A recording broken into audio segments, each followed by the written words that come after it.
The two AD carries will be taking on each other in the second match of this best-of-5 series, and we're already into picks and bans. Cassiopeia and Jace being banned out by Team Fire, as we have Caitlyn and Kennen being banned out by Team Ice. Gotta be honest, I'm loving this music, man. Like, it's really getting me into the mood. Like, we're seeing all sorts of crazy bands. I mean, well, I say crazy bands. These are pretty consistent from what we saw earlier on. The addition of Jace has now been added to the list. Kennen, very potent in terms of the 1v1. He's actually surprisingly good mid laner. Quinn and Syndra now being added as well. So there's still a lot of AD carries left available. You could go for something like the Ashe. I've heard that EvanRL is actually pretty potent in the 1v1 as well, especially early on in the levels. But remember that Susan has been let through. Yeah, we saw that banned out earlier.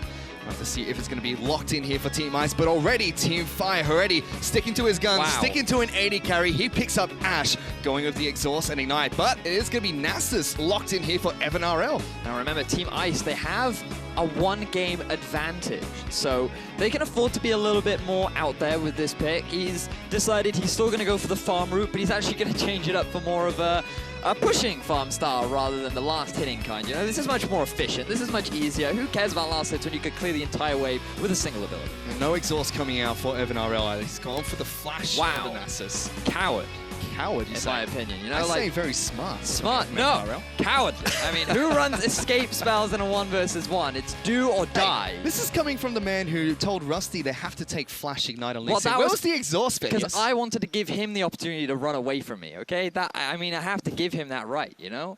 Not everyone can stare into the face of death and be okay with it, so I wanted to give him the opportunity to leap. Apparently Rusty couldn't. He was the one that fell in that 1v1 match. We'll have to see who's going to take this second match here. Nasus against Oh, he changed it! He changed up! He's changed to the Exhaust Ignite. There we are. He can look death in the face and say, I will take you on. Well, let's see if he can do just that. Because no flash on the Howling Abyss, because we're about to go down for the next showdown. Snowdown Showdown. It's a little bit of a tongue twister. So here we are, ladies and gentlemen. A classic matchup. Nasus versus Ashe. Very common in the Summoner's Rift. No, obviously I'm kidding. See, the problem is it's really hard for me not to call him Susan, because if you read Nasus backwards, it spells Susan. So all of my mates and I like to call him Susan the Friendly Puppy. He's apparently beatboxing right now to the beats, and Ashe is thoroughly enjoying them. Yeah, Haretti's just dancing to the sick beats that EvanRL is laying down right now. Minions have finally spawned on the Howling Abyss. And like you mentioned earlier, Vetus, it is going to be that AP Nasus, which we expected. Yep, so he's going to be going for the, just confirm, I do believe he will have taken some points in his E. Yep, yes, he has. And so he's just going to go for that early wave kit. Now, you actually have a fair amount of damage. Like, it should certainly not be underrated. So maybe at level 6 he goes for an all-in. But again, against Exhaust, like, it becomes very difficult to try and commit to that. And Ashe is still very good at kiting you even through the Wither. So I think that the farm game will be the main priority, but it's range versus melee. And if you make one mistake, it's these small bits of farm that really count towards getting the edge in that farm game. Well, already to start things off, Haretti's got some decent harass down on towards EvanRL, chipping away at him every chance he gets. Both of them hit level 2 at the exact same time here, both trying to farm up as much as they possibly can. But EvanRL not having the best of time here on the Howling Abyss so far. Well, he's still even on farm, and that's the priority for him. Note, for those at home, desperate to learn how to play Nasus mid in the 1v1. He has decided to take Wither second.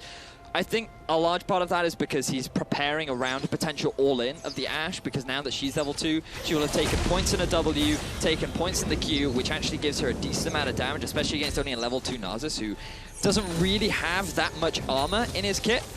So he's just saying, okay, I'm going to skill Wither just so that if the Ashe does decide to hard engage on me, I can at least just disengage almost immediately. And he's been able to wave clear really effectively so far, Vetus. He's ahead in CS by 3 minions, and Haretti has not been able to push his minion wave into the turret except for the first wave there. I gotta be honest, shocking, Haretti, the fact that you are missing these last hits as an AD carry main, right? I have no mercy here in the 1v1. If you're going to play for the farm game, then you've got to be prepared, because if this is your strategy, you've got to make sure that you land those last hits. And right now, he is falling a little bit behind, but he can't afford to lose these 2 minions right now, okay? Now, another thing we should note about the tower is it does a little bit more damage. So no longer do you want to do 1 hit on a caster minion and then let the tower hit and then hit it. All you need now is tower hit, and you can kill it with a basic attack. So it's very important that you're aware of how much damage the tower actually does, because it is very different to your standard Summoner's Rift. Oh, we'll have to keep that one in mind. EvanRL so far just farming it up, absolutely ignoring Haretti.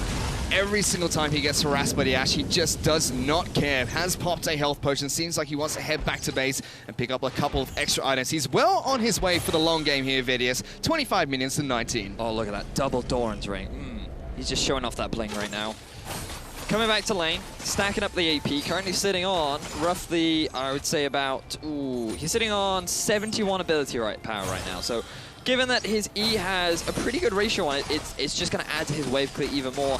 And the fact that Haretti is missing all this early farm is honestly really going to hurt him. It's going to force Haretti to go back to base as well. EvanRL picking up a lot of minions. He is now about 6 minions ahead of Haretti. That's a full minion wave, and he should be able to shove this next wave in towards Haretti's tower.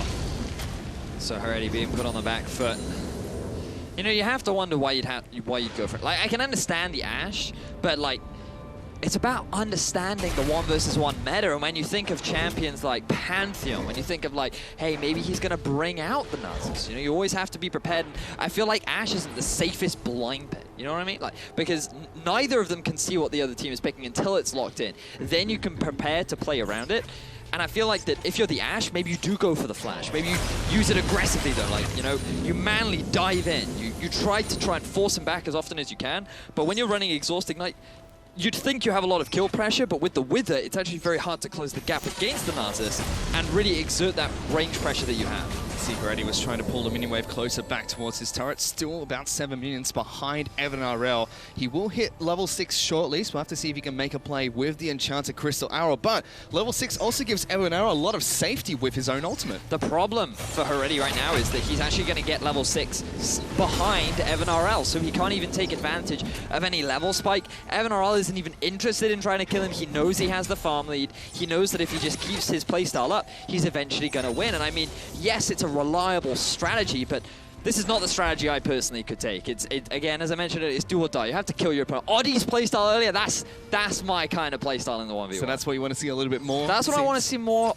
of, you know. I mean, I can respect the calculated playstyle. It definitely makes a lot of sense. Oh, here comes the arrow. He's going for Haretti, chasing down EvanRL. He's popped the ultimate, uses the exhaust as well. Now they're going for that fight. Both ignites getting put down. Ash is trying to kite backwards. EvanRL, can he do it? He can, as he puts down the final E to pick up first blood. Oh, Haretti, he feels like I can do this, I can outplay him, but Evan used the E so early on that by the time, because of how extended the fight was, he was able to get a second proc of it off, and there was no flash on Haretti. He'd used his summoner spells, and oh man.